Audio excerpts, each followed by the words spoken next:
Live. Okay, cool. Well, hi everyone. Welcome back to the fourth day of Hackweek. And today we're joined for a fireside chat by with Pooja Sankar, and she's the CEO of Piazza, which I'm sure is widely used among is widely used among all of us as undergrads in college, and also among high schoolers too. So yeah, Pooja, why don't we go ahead? The Hack MIT team, for one, was really inspired by your story, like your founding story. So why don't you go ahead and, I guess, like enlighten the audience about how Piazza came to fruition?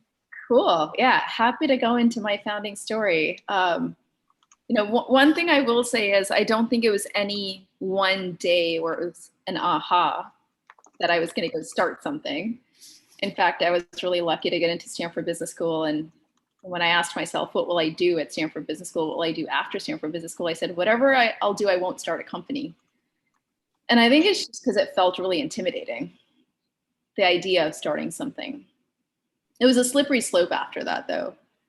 I was really lucky to get into an entrepreneurship class, Formation of New Ventures, in my second quarter of Stanford. And every class we had a founder come share their story. And there were two common themes I heard among every founder. One common theme was think about a problem you're passionate about that really matters to you deeply. And the other theme I heard was approach it in baby steps. And both were really awesome because then every day after class, I'd ask myself, what's a problem I'm really passionate about? And I remember walking back home to my dorm, and I went through many ideas in my mind. And after about a month, I kept coming back to this idea that as one of few women in computer science in my undergrad, I didn't get help on my programming assignments the way I wished I could have, and the way that I saw many of my male counterparts in class get help through their peers. And the reason was they were just very comfortable going up to one another and asking questions. And I guess they were comfortable not looking dumb. And I just didn't have the courage. It's not that anyone didn't want to help me. I'm sure if I went up, they would have helped me. I just didn't have the courage to go up. I thought that I would look dumb. And so day after day after day, I kept thinking about this problem and actually honestly realized how passionate I was about helping students in the classroom succeed. And the first version wasn't the Piazza that you all know. It wasn't an online platform to ask and answer questions. The first version, the first idea I had was on the weekends, how can I bring women together in a room? And how can I recruit brilliant mentors who would be willing to coach these women through hard computer science problems? And I remember being really excited and going to my entrepreneurship professor and saying, I have an idea and I really want to put everything behind it. And he heard my idea and he's like, that won't scale. That's not a plot. There's nothing in there. And I remember feeling so shot down that night and thinking to myself, I should just stop thinking about ideas. This is silly. And the next morning I woke up and I said, but I had a problem, but it's a real problem. I didn't get help when I needed it. It's a real problem. And I remember just waking up with fresh energy and going right back at it. And it took months to really refine the concept of how do you help these students who otherwise are struggling or feel held back and give them the support and community they need to excel. And it was months later after one advisor randomly asked, well, if you built a platform that would let anyone ask a question and anyone in their class answer the question, would that be what you'd want to do? And I said, actually, that would work. And then it was all about, how do I find an engineer to build this idea? And while I had a computer science degree, I'd never actually built a web app before. And I tried to meet many undergraduate students at Stanford, and no one actually really understood or saw what I wanted to build. And so one after another, there was rejection, until finally that same advisor said, you just build it. And he connected me to a very smart engineer who had built many websites. And I was guided to pick up a book on Ruby on Rails. And this is now between the summer of my first and second year of Stanford Business School. All my classmates at Stanford were basically taking internships somewhere. And I decided not to take an internship so I could devote my whole summer to building Piazza. And I moved in with my brother and his family. And I remember worked out of their garage for a bit, and the garage was ridiculously hot because it was summer. And then finally, after a lot of it, figured out I needed to camp out at the basement of Stanford where there was AC, and parking wasn't free in the day. So I realized I had to go after 4 p.m. when parking was free. And so I essentially shifted my whole hours around their parking slots. And I would start coding at like 7 p.m. until 4 a.m. just because parking was free outside the Stanford basement. And so I picked up this book on Ruby on Rails, and I built a shopping cart because that's what the book taught you to do. You build a website that's a shopping cart. And I still remember building a shopping cart and still not quite knowing how I'd build Piazza. And so I built the shopping cart again. And then finally on a piece of paper, I remember plotting out, okay, what in Ruby, there's the model view controller. What went in the model, what went in the view, what went in the controller for a shopping cart, and what would that be for a question and an answer? And within 10 days, I had a working version of Piazza by going through a shopping cart exercise, which was really interesting. So then I started to demo it to professors. And how do you find professors? It's not obvious. So I started opening up random faculty directories of random schools that I did not know about. And I would just email faculty, and I would cold call faculty and say, I built a site that lets students ask questions because I wished I had this. Would you like to use this? And some faculty were really nice. They're like, you sound like a great person. No, I don't really need to use this. And ultimately, it wasn't any of the cold calling that got me the professor. It was the connections in the network. So that same advisor actually introduced me to a professor he had worked with. And that professor actually saw the demo and said, I'll use this. And so slowly, one intro at a time, I was starting to get professors who said they'll use this in their classes. So it's getting real. What I had put up was sort of, on an app server, and this was getting real. We needed to get it ready for production. So I needed an engineer who could take a prototype that I had built and get it ready for production. And I didn't quite know how to find an engineer at this point. I remember scouring monster.com and trying to figure out how to put job ads up, but it wasn't very intuitive for whatever reason. So I went to Craigslist, and I liked Craigslist because it was super cheap to put a job posting up. And I kid you not, I basically had no money. So I put my job posting up on Craigslist, and this one random Latvian engineer, had just gotten a green card, and he knew nothing except Craigslist. So he was scouring pet projects to take on Craigslist. He's still with Piazza 11 years later, by the way. And he sent me a note. He wrote me a note. He's like, I'd love to learn what you're trying to build. And he thought 11 years ago, this would be a side project of his. And we met at Stanford, at the basement of Stanford Business School. And I remember the first meeting, he was trying to understand what I'm going for. What is it I'm trying to build?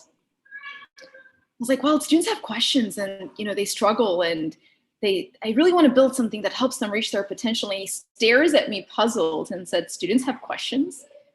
And I stared back at him. I'm like, yeah, students have questions. And he's like, oh, I was a TA, and yes, students came to me with questions.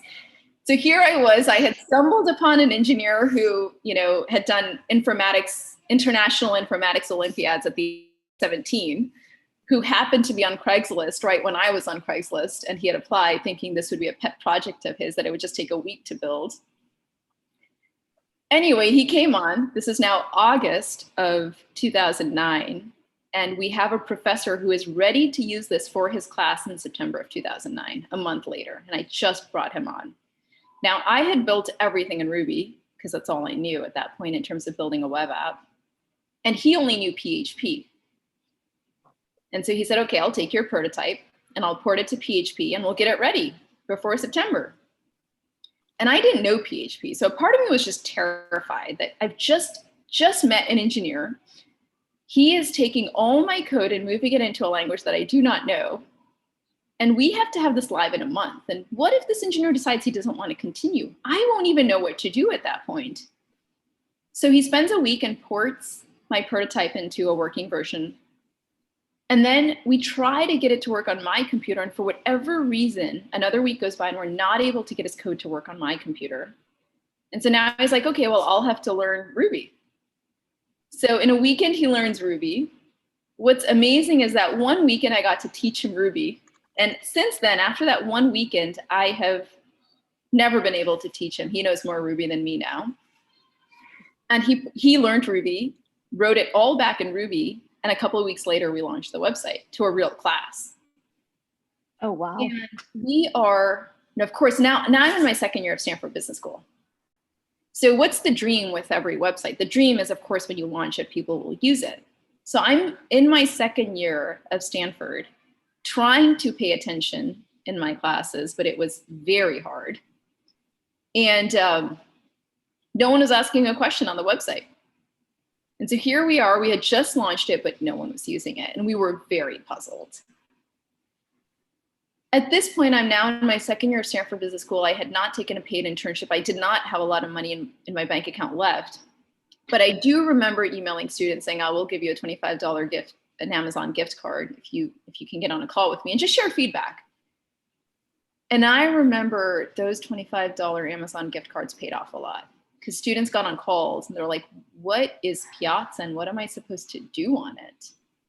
And it just became so obvious that what was obvious to us, you go there, you ask a question, these users who were logging on had no idea what the site was for and what they were supposed to do on it.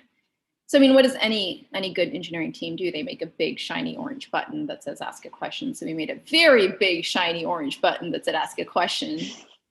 And of course, actually questions started to come in. But one change at a time, getting on calls with users, we realized how unintuitive the product was and how much we had to iterate by getting on calls to really realize what it was that was maybe confusing the user. And I invested very heavily to try to get on calls with these students. And so over 4 months, we had 12 questions asked in this one class, which I think there are probably some classes that in an hour, I would guess 12 questions get posted. But over 4 months, yeah, over 4 months, 12 questions were asked. But through those student phone calls, we actually learned so much about what was not intuitive that winter, we rewrote the whole back end and rewrote the whole front end in that winter break. And then that January of 2010, we launched a whole different UI and backend, of course. And in a week, we had 50 questions, to the point where end of day one or end of day two, students were furious that we didn't offer daily digests on emails. And we're like, well, we hadn't even thought of that problem. The whole last semester, no one was asking questions. Why would we think to build daily digests? So in a week, here we were with 50 posts, and we had to scramble to build daily digests so students could turn off emails. And that spring quarter, we had gotten so much more feedback from students that spring break, we redid the UI again. So now we're on our third iteration over spring break. And we were at something like, I want to say 300 posts in a week. And at this point, we were getting a lot of feedback. I mean, we're just watching users. We were sitting with users. That summer of 2010, we decided to take the website down. And we're really, I would say, fortunate that the user base wasn't that big that we could actually take the website down and not have people furious. I don't think we could pull off a summer now where we actually take Piazza down for 3 months. But in 2010, we did. And we rebuilt the whole back end of the whole front end again. And this time with new technology. We did it in a way where you could support push in the browser, so that if a user had Piazza open and a different student was asking a question in a different browser, it was pushed to their interface. And that fall, we launched and had 1,000 posts in a week. Now, what was interesting is I remember getting product notifications each time someone asked a question in 2009 and the first half of 2010. And when we started to get 1,000 product posts in a week, I actually had to ask engineers finally to turn that off. I could no longer keep up with the posts every day. And just to kind of share where that's come now in 2019 and 2020, we had over 1 billion post views last year alone. Mm-hmm. And at this point, right now, we're at something like, I'm going to say, close to 4 million student enrollments just into September of this year. And what's really fascinating is we've never had to actually deploy any salespeople or marketing people to get this user base. So how did we grow? 2010, we had something like 10 professors at Stanford. We had something like 1,000 questions coming in a week. And up until then, our site was private, which meant you could actually go to Piazza and create an account or create a class. And I remember an advisor challenging me saying, why aren't you opening up your website? And so that December of 2010, after we started to see 1,000 posts in a week, we opened up the website. We let any professor create a class. And in January of 2011, a week after Stanford started, we saw 65 classes created. And that's when advisors were telling me, you have word of mouth. And I remember looking at them and saying, what's word of mouth? It was the first time I'd ever started something. So I didn't actually know what it meant to have or build a product that would grow by word of mouth. And so here we are a week, it's something like Jan 9, and we have 65 classes at Stanford who have signed up on Piazza, up from 10. And then it just became obvious that the product was working. So then I just started driving to more campuses. I started flying to more campuses. I remember driving to Berkeley, flying to MIT, flying to Florida, flying to Boston, Georgia Tech, wherever I could fly. That year, wherever I could fly, I just flew. And I started knocking on doors, and it was really rough. Like, I remember going to campuses and no one had heard of Piazza. And at this time, Piazza was 3 Zs. So when we started Piazza, someone was squatting on Piazza with 2 Zs. Oh. So Piazza was 3 Zs. It was $9.99 on GoDaddy. And, you know, we basically have to fish out a lot of money to purchase 2 Zs. So we didn't have money. And so here I was flying to campuses, every campus you could imagine. I went to Princeton, I went to Harvard, I went to University of Central Florida, wherever I could go, I went. And I just knock on doors of professors, open doors. And, you know, there were a lot of professors who were like, please get out of here. And that was really rough. Those days were really, really rough. And I would just go somewhere at the campus and sit on a bench and just tell myself I should stop doing this. But then every now and then I'd meet a professor who got it. Like, they would see the demo and say, this is really cool. And they would say, I'll use this. And that would make up for all the other professors who said, get out of my office. Interestingly, I can point at so many who said, get out of my office, who are now using Piazza. That's very cool. The power of peers and colleagues telling one another. So by 2011, end of 2011, we ended something like, I want to say a couple 100,000 students around the world using Piazza. What had actually happened was I went to Berkeley and walked up to meet a professor, knocked on a door. A PhD student said, you should go meet this one professor. And I walked into his office and he's like, I have 5 minutes. He ended up spending 45 minutes with me, and he loved the demo of Piazza so much that he crafted an email to his entire EECS faculty mailing list. And he said, if you go to SIGSE, which is a computer science educators conference, if you go there in March, I will email all 1,400 faculty to come see a demo. And I was like, of course, I'll go there. And he said, great, it's March 9th. And I remember I was like, oh, I'm getting married March 5th, but sure, I can get on a plane right after my wedding and go to the conference. So of course, that's what you do. So I told my family, like, hey, I'm gonna get on a plane on March 7th and go to, I think it was Houston or Dallas. I'll just go for a conference. And so I remember ending the festivities and going to a conference. It was worth it. It was really worth it. He emailed 1,400 faculty that they should come meet me and see a demo. And these faculty all came to the booth. And I was a single person team, and I was demoing Piazza. And I still remember faculty looking at Piazza and saying, are you guys a team of 100? When they saw the polished product. And I said, we're 3 people. It was myself. It was this lost Latvian engineer who found me on Craigslist. And it was a sophomore at Stanford who was doing all the front end as a part-time student, part-time intern. It was 3 of us. And professors just couldn't believe that what they had seen us put together was built by a team of 3 when they expected us to be a team of 100.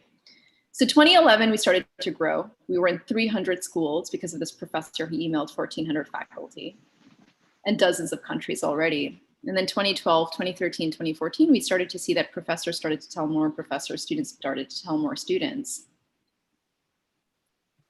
And Piazza started to grow in more countries. By then, we actually raised venture capital. So by end of 2011, we had close to 100,000 users, and we were connected through our existing angel investors to some venture capital partners. And they saw our growth and engagement. And I remember end of 2011, November, we actually raised a Series A for $6 million. And it truly enabled us to start hiring more engineers on the team. In 2013, we then raised a Series B with Khosla and raised 8 million more. And hiring has been its own fascinating journey, and building a team has been its own fascinating journey, in that the first time building a team, who are we looking for? What are we interviewing for? What skills matter? And it's really interesting. I do believe every team and every company builds its own unique culture in that regards. We found for Piazza that being able to iterate fast was actually a very valuable skill. And so how do we hear from the professors and from the market, from the users, what they needed? How are we comfortable building features really quickly? And honestly, sometimes just deploying something that's sort of half-baked or half-done. Because the best way to know if it'll work is by getting something out and then staying close to users and asking them to give feedback along the way so we can keep making it better. And so we do push bugs. In fact, tonight, I think we're going to push a pretty big branch, and it's got a lot of lines of code. And I think our team is extremely nervous right now, but we just have to be comfortable. I tell them all the time, we have to be comfortable pushing. I mean, we're strategically pushing on a Friday. We have to be comfortable pushing. We have to be okay with bugs. Many engineers on our team are actually on the bugs email list. And some of them will be on the professor support email list for the same reason. We're going to make mistakes. And I found that it's far better to get something out in the hands of the users quicker, because otherwise we end up making so many assumptions that our products or features might actually be off, and allowing it to get into the hands of users for them to then to tell us where something is actually helpful or not helpful, ends up allowing us to iterate. So we found in building the team that engineers comfortable with iterating was really important. And the other component really was just flexibility. Like, we may pivot. We may start to even work on a project and realize 3 months in that we have to focus somewhere else, or that we're going to change a framework that we thought we were going to use. I mean, look at the rapid evolution of going from Angular to React. Like, yeah, so what if some of our pages are built in Angular? We're going to start adopting React. And so knowing that there's a lot of comfort among our team letting go of things that we may have worked on or frameworks we may have adopted, knowing that there's new information out there. And so there's been that focus as well. And so the journey, the journey has been over 10 years now. It's definitely been hard. It's definitely been filled with doubts along the way, every day. In the early days, it was, should I even be doing this, when no one believed or no one saw where this was going? Or do I keep powering through, leaving my home and going to a new campus every week? One professor said, please leave my office. And now it's just sometimes doubt will be more along the lines of, what products do we build?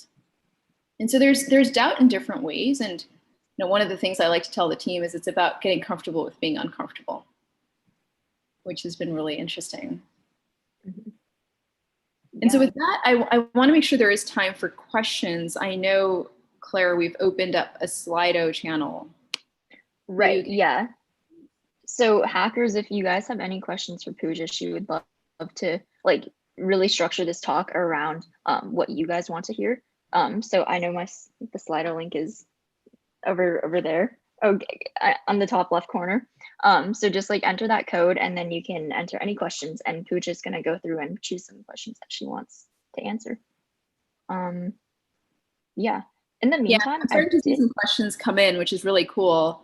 And so there is the concept. Yeah, what are we working on next?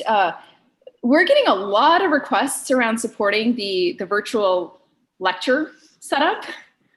And so I think it's hard for professors to gauge whether students are following along in a live lecture scenario. And so we're having to build a series of product features that enable professors to understand, are students following along, polling we're going to have to invest heavily in polling. We're going to have to invest in, I don't know how many of you have used the live Q&A, but live Q&A was actually a feature request from a UT Austin professor, a way for students to ask questions and upvote one another's questions. And so we launched live Q&A, and just yesterday we had a University of British Columbia prof tweet, you know, like basically she was running her class on Zoom. She's like, chat on Zoom goes bonkers. Thank God for Piazza's live Q&A, so students could ask questions and upvote one another's questions. So that was really cool. So I think a big chunk of initiatives we're working through on the product roadmap side is supporting professors and students in the live lecture scenario. Okay. We should have used live Q&A for this instead of Slido. Let's go through more questions. Advice to college students. Gosh, that's a really hard one. I don't know that I can say it's advice to college students, because I don't know at what point sort of more perspectives or broader outlook comes along. But at some point, one thing I like to tell younger folks on my team is you will sometimes be presented with choices, and the choices, one may seem or feel easier and one may seem or feel harder. And I really, really encourage you to really consider the harder option. And even if it can be daunting or scary, it truly is an opportunity. And I think that can be scary. I think that can be really scary. And I think a key personality that can be helpful accompanying taking that harder path can be getting comfortable raising your hand and asking for help, which I think can take years to develop. Even for me personally, it took many, many years to get comfortable raising my hand in front of many people and saying, I don't know, to the point where now in front of my whole team, everyone at Piazza will hear me ask a question or raise my hand and say, I don't know what that is. But that's a journey. And I think as we build that skill and gain the confidence to look around and say, we don't know, or I need help, or can someone explain this to me? I think it allows us to take harder paths. And I do believe looking back, harder paths can be far more fulfilling. I see a question of what software our site was in the beginning. It was Ruby on Rails and MySQL. And I think that was very helpful to get a prototype up and going really quickly. And then as our user base started to increase and performance became really important, we moved to Java. We moved a lot of the code to Java, and the backend became MongoDB. And our engineers had a strong preference for MongoDB because it allowed them to build things very quickly without having to have defined all the structures in advance versus keep adding on as we were learning what we needed to build in the database. So now a lot of the code is Java and MongoDB. Favorite useful CS courses. Gosh, those are two very different things. Probably my favorite spanned more theoretical algorithms, theory of computation. I loved computer graphics and computational geometry. In hindsight, my interest in computer graphics and computational geometry probably tells me that I was drawn towards impact that was visual. And now I read into that as I love product. I love designing product. I love playing with products. I love thinking about products. But the happiness of building something in computer graphics and getting to see what I built and then have it make more and more sense, I think was just the immediate impact. Algorithms is actually very, very helpful in problem solving in ambiguous forms that has nothing to do with computer science or technical, but just the team will bring together a hard problem, a hard project. How do we break down a problem or a project into smaller pieces that actually start to make sense? And I find everything and anything related to algorithms can be really helpful just to logically think. As many of you progress in your career 5, 7, 10 years later, many of you will be working with teams on harder, more abstract and more complex problems. And I think the skills of just breaking down a problem into simpler building blocks is really cool. So I do love everything computer science for reasons of just clear fundamental thinking. Mm.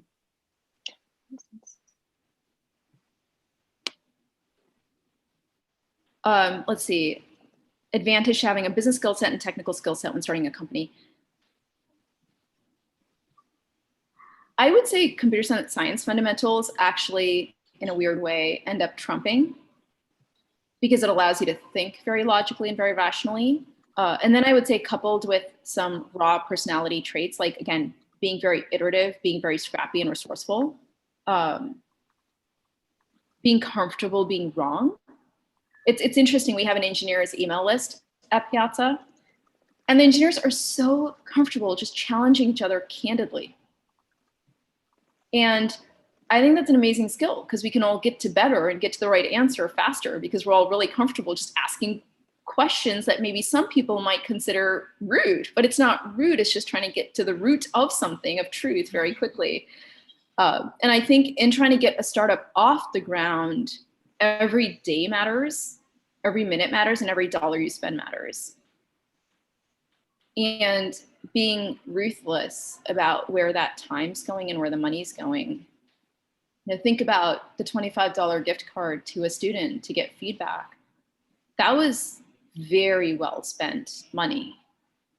And then everything was about how do we iterate and how quickly can we iterate. Between winter break, how can we relaunch the front end and the back end? Between spring break, how can we relaunch the front end and the back end over summer, et cetera.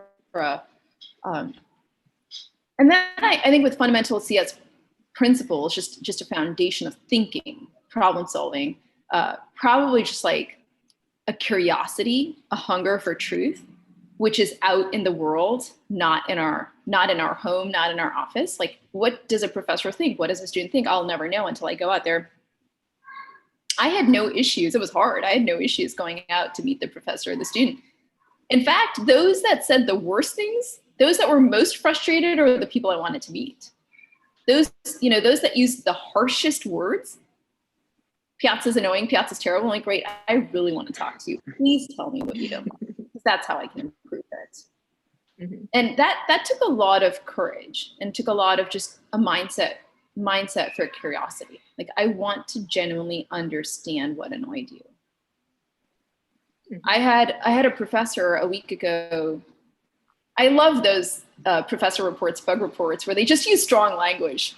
Like, they're just so in their world, where they're like, how do you not see how annoying this is? And I had a professor write in, with strong language. He's like, this is really distracting. This is really annoying. And I was like, great point. Can I get on a call to understand more? And, he gave me great feedback. And a couple of days later, a feature was built for him.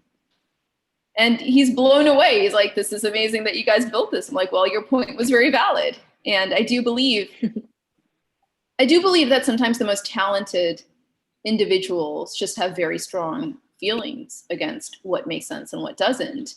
And if we can allow ourselves to filter through that language, then we can actually see something very valid, very powerful.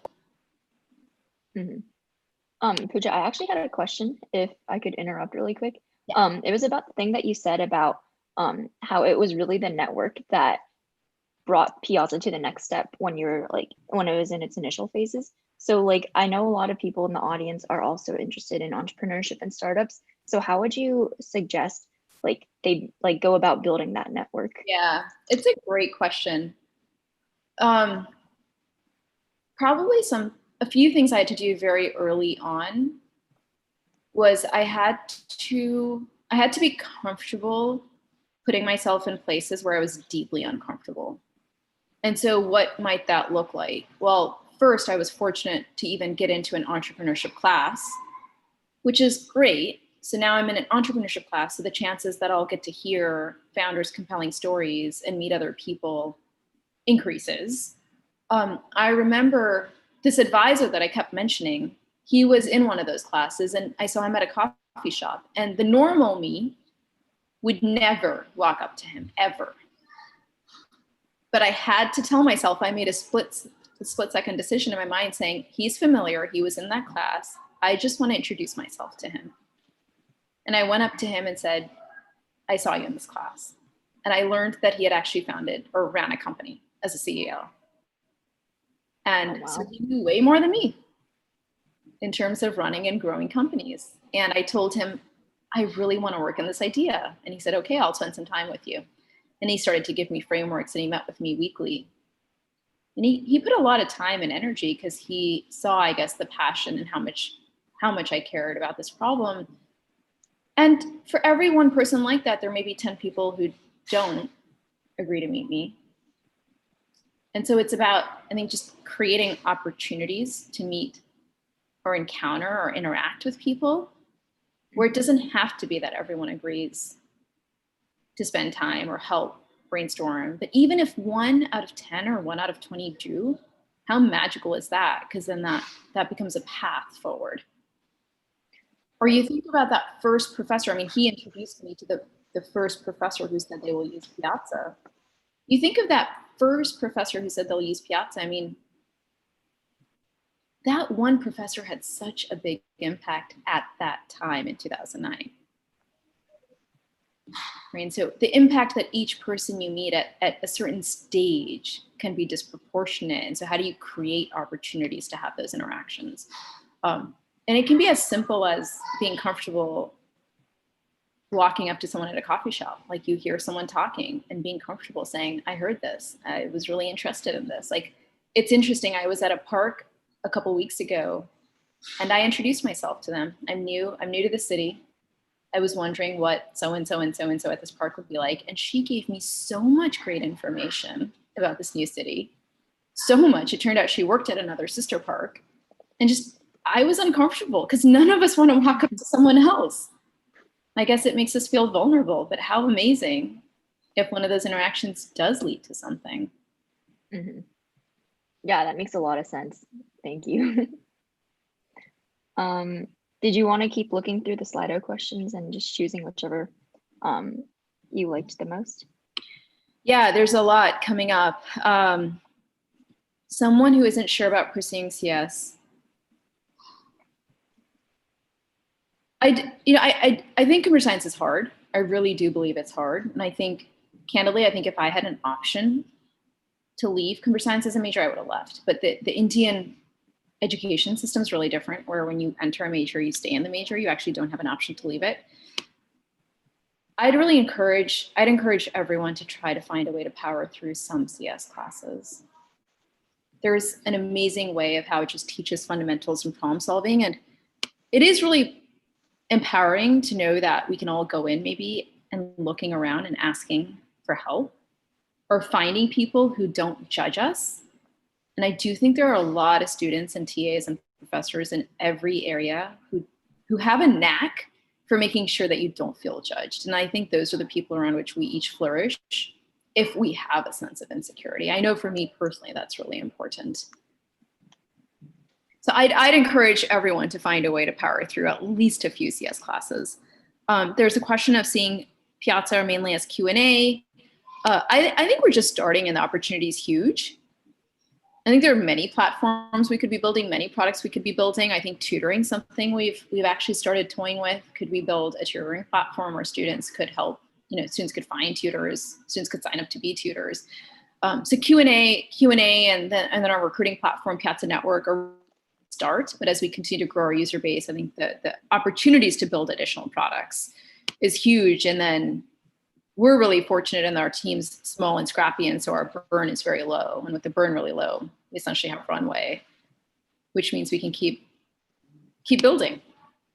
Opportunity to sell your first tech startup in college, not for a lot. Should you do it to gain confidence? Keep working on it.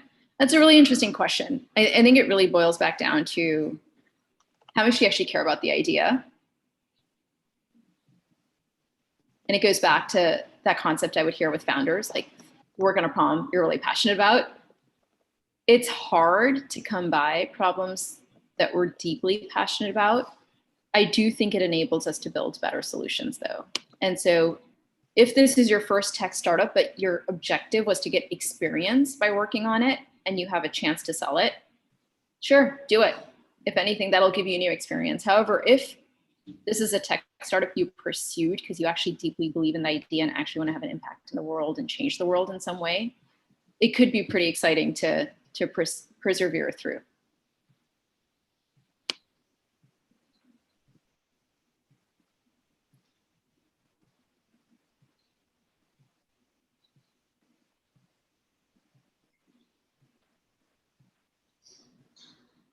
Implementing a guest system to allow non-students to join a class. Yeah, we have a question around planning to implement a guest system to allow non-students to join a class or answer questions of the professor accepts it. It's a really cool idea. I think there's merit to the idea. I don't think I've given it enough thought. It would be very cool to allow. I've heard wanting to invite engineers from the workforce to be able to be sort of guest TAs in a class and be able to answer questions. I've also heard some professors actually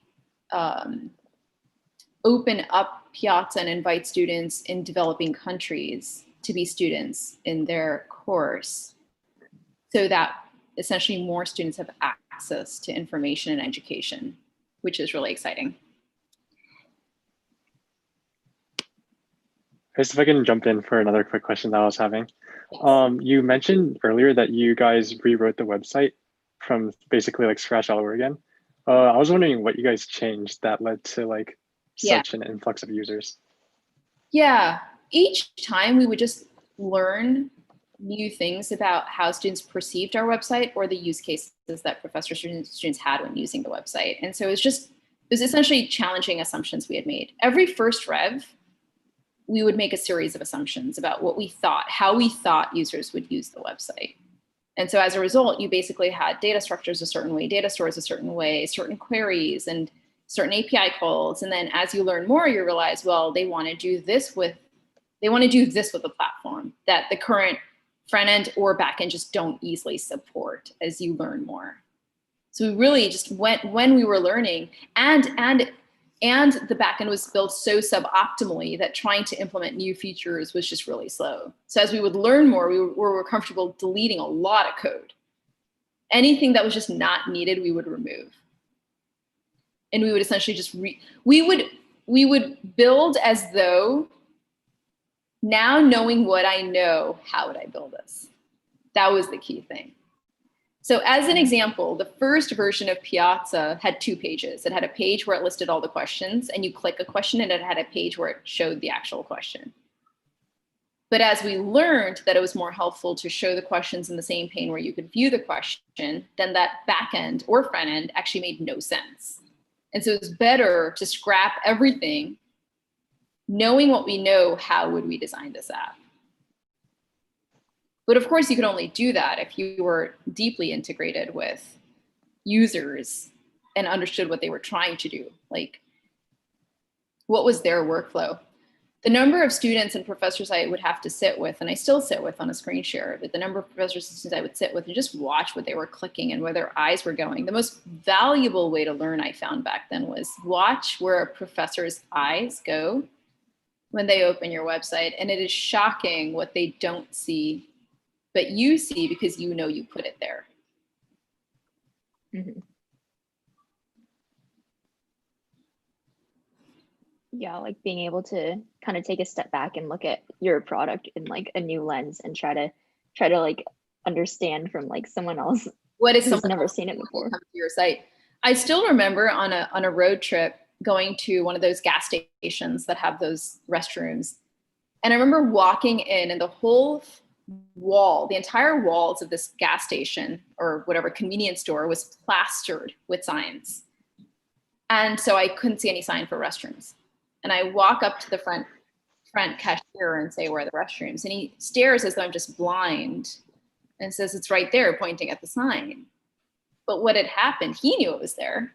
I just saw 50 signs and I couldn't actually make out the one that I was looking for. And it's really interesting that when you know where something is, you sort of forget that someone coming fresh in may not see it. Mm-hmm.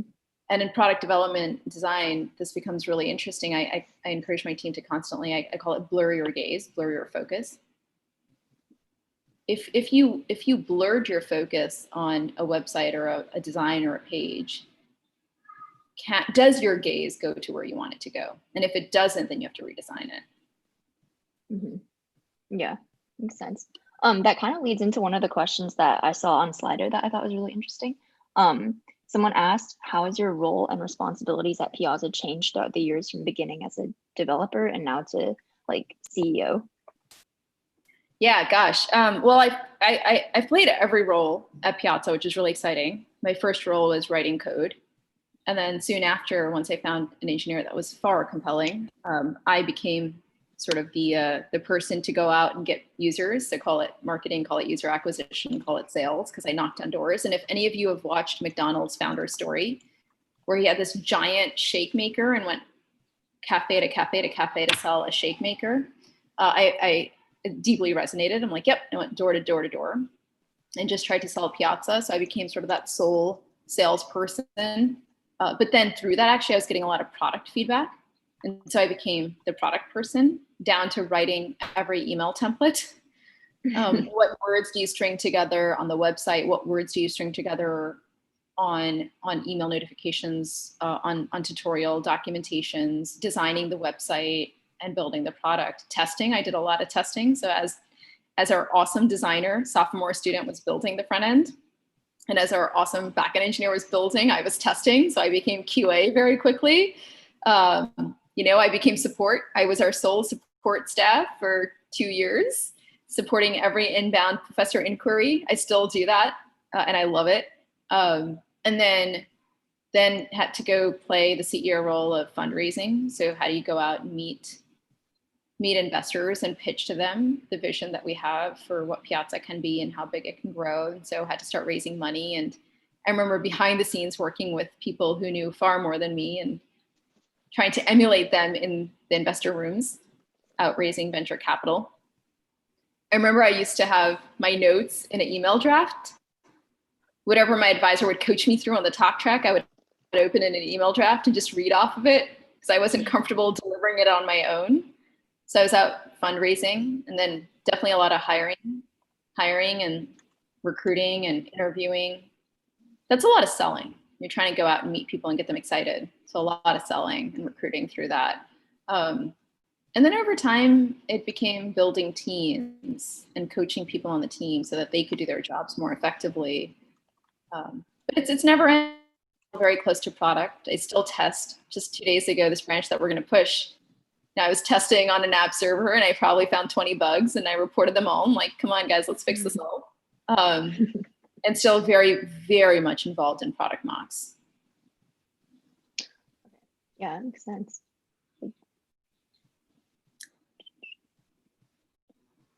Lot more questions. Yeah, there's so many.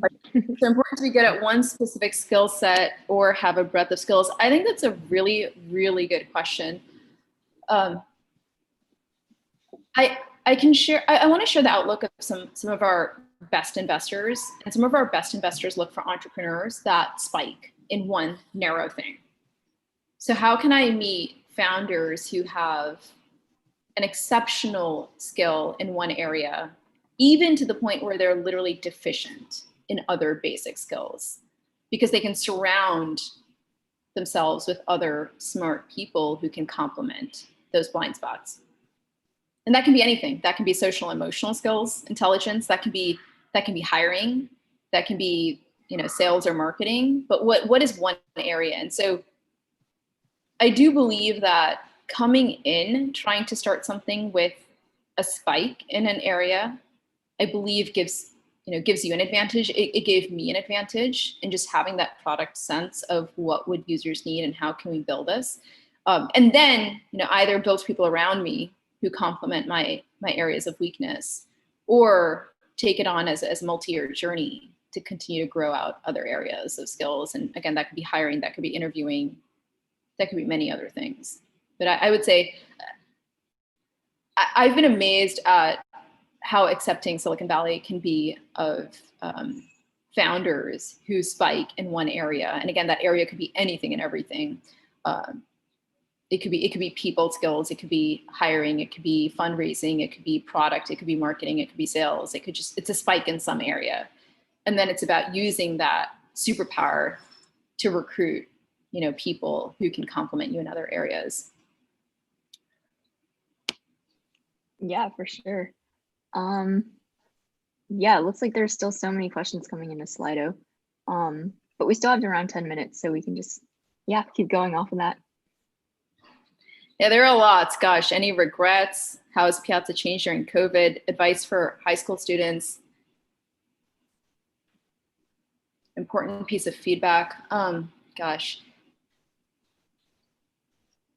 I mean, feedback comes in every day. I'm fortunate, very fortunate to be surrounded by awesome people. I do think the best kind of feedback is from those who genuinely care and want to see me grow, because it's easy to accept feedback. And again, so I've been fortunate to identify people in my life, personal and at Piazza, where you just know when you meet them, you know that they're not trying to belittle you, they're not trying to make you feel embarrassed, but they genuinely care about seeing you win. And it's so easy to open up and be vulnerable then with those people. And so for me, an area of feedback definitely has been it's been more the social emotional side. 10 years ago when I started on this journey, I lacked, and it's been an area that I've had to grow personally, and I've loved every piece of it, but in the social emotional intelligence, when we're working with a team member, how can you build the empathy? How can you understand the way you speak to a team member and how it makes them feel? And if something is obvious to me on product, it may not be obvious to someone else on product. And how can I be comfortable slowing down? Or work with others who can maybe explain things in a way that makes sense to more people on the team. And again, it's just, we all come with spikes and we all come with blind spots. It's been great, but again, I've been fortunate to have people where I know that they're not judging me. They want to see me win, which is really inspiring. Advice for high school students. It goes back to computer science, but the earlier you can get into CS. I have an 8-year-old son and an almost 6-year-old daughter. And some of the things, my son wants duct tape for his projects, and my daughter wants, chocolates every now and then. But yeah, they can get whatever they want as long as they sit down with me and do coding. And so however you can expose yourself to coding, I think is really special. And so my son only gets like rolls of duct tape after he sits down. And there are amazing sites on YouTube or apps out there where even just watching videos of people walking you through basic problem solving starts to build familiarity with coding, which is really cool. Starting them young, I like it. Yeah, my daughter, she's already working with turtle.forward. You got turtle.forward, turtle.left, turtle.right. And then she went to the park. She's 5.5. She went to the park and she saw these signs with circles and an X that says no bikes allowed. And she's like, Mom, next time when we open Python, I want to draw that sign. I was like, great. Wow. 5.5. That's crazy. How do you start thinking code? Because then you can control what you want. Like you can make things happen.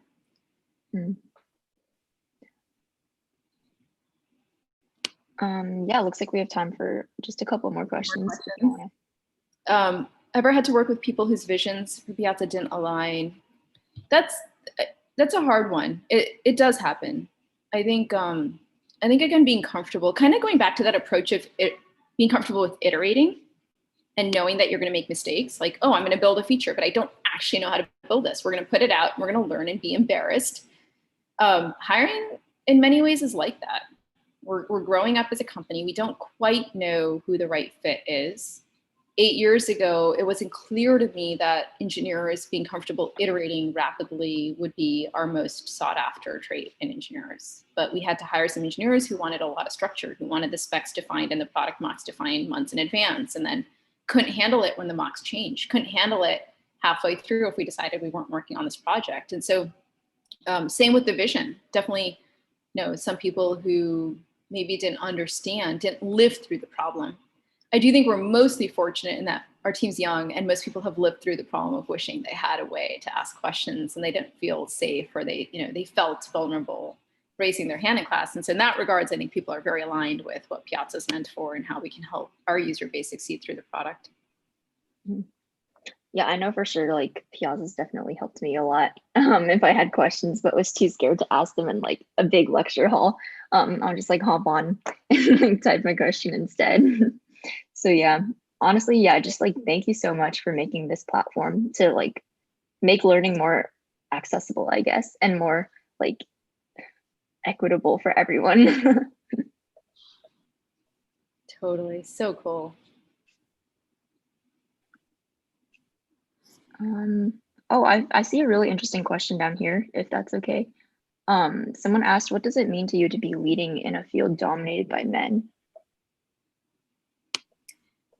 Yeah, it's a hard one. I think the best thing I have been able to do for myself is just not think of it that way, honestly. It's one of those things that can mess more with confidence the more you think about it. It's like, oh, I'm just going to work on this problem. Every day I'm just going to work on this problem. And if that's all I do, and that's my focal point, and I sort of blur out everything else, I find that it doesn't actually come up. Now, as a result, I'm probably, I had to learn to be very comfortable with who I was. I had to be very comfortable with that, which meant I don't adhere to stereotypes. I won't come across soft-spoken. I won't, if there is a topic that I care about and we need to get to the bottom of, I'll approach it very matter-of-factly. And again, it's just having sort of this laser focus on getting to the kernel of truth. And in that process, honestly, nothing else matters. And it's the user. Ultimately, it's the user that matters.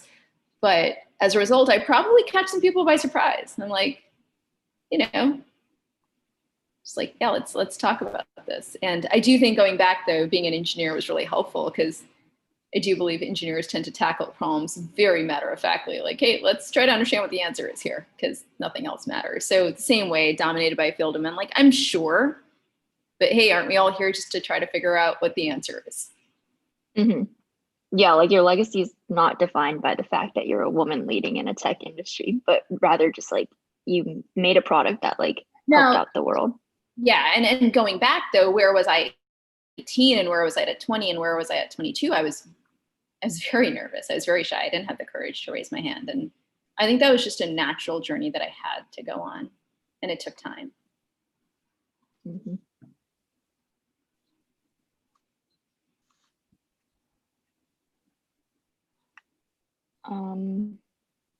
Yeah, are there any more Slido questions that you wanted to go through? I think we covered a good number. Yeah, I agree. There's so many of them here. Thank you to everyone who like submitted something, and sorry if we couldn't get to all of them. Yeah, it looks like we're about time to wrap up. So Dylan has a couple of announcements regarding like our hackathon, but Pooja, thank you so much for joining us. Yeah, totally. I hope you guys build something really cool. Yeah, for sure. Yeah. That was really important. So thank you for talking to us, and thanks everyone for coming to the Fireside. And just a couple of announcements. So hacking starts tomorrow. Opening ceremony, go to go.hackmit.org/opening, and be sure to check the Slack for announcements and read Jamie's Medium post if you want to see a schedule or have some more info about hacking. So yeah, excited to see you guys there.